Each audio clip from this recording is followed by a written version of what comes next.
హైదరాబాద్ సచివాలయంలో కలెక్టర్ల సదస్సులో కీలక వ్యాఖ్యలు చేశారు సీఎం రేవంత్ రెడ్డి. ప్రభుత్వం చేపడుతున్న ప్రజాపాలన ప్రగతి ప్రణాళిక కార్యక్రమాన్ని విజయవంతం చేయాలని కలెక్టర్లకు పిలుపునిచ్చారు.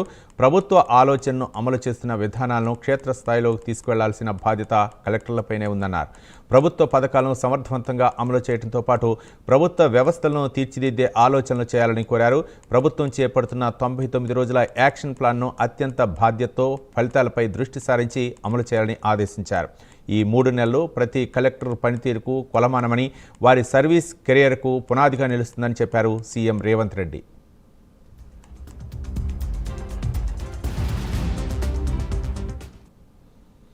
ఐఏఎస్ సర్వీస్ దేశంలోనే అత్యున్నతమైనదని, జిల్లా కలెక్టర్గా పనిచేయడం ప్రతి అధికారికి ఒక గొప్ప అవకాశమని సీఎం రేవంత్ రెడ్డి చెప్పారు. ప్రజలను నేరుగా కలిసే అధికారం, అభివృద్ధి, సంక్షేమ కార్యక్రమాలను క్షేత్రస్థాయిలో అమలు చేసే బాధ్యత కలెక్టర్లపైనే ఉందని గుర్తు చేశారు. జిల్లాల్లో కలెక్టర్లు ప్రతి నెల కనీసం 10 రోజులు క్షేత్రస్థాయి పర్యటనకు వెళ్లాలని ఆదేశించారు. క్షేత్రస్థాయి పర్యటనకు వెళ్లని కలెక్టర్లపై చర్యలు తీసుకుంటామని హెచ్చరించారు.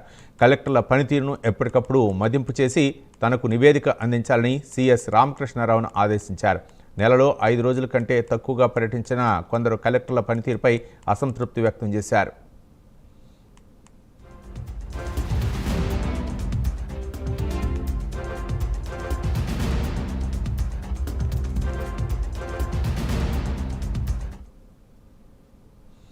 అత్యున్నతమైన గౌరవం ఉండే సర్వీసులో ఉన్నప్పుడు ప్రజలకు ఉపయోగపడే పనులు చేస్తేనే ఉద్యోగానికి సార్థకత ఉంటుందని తెలిపారు సీఎం రేవంత్ రెడ్డి.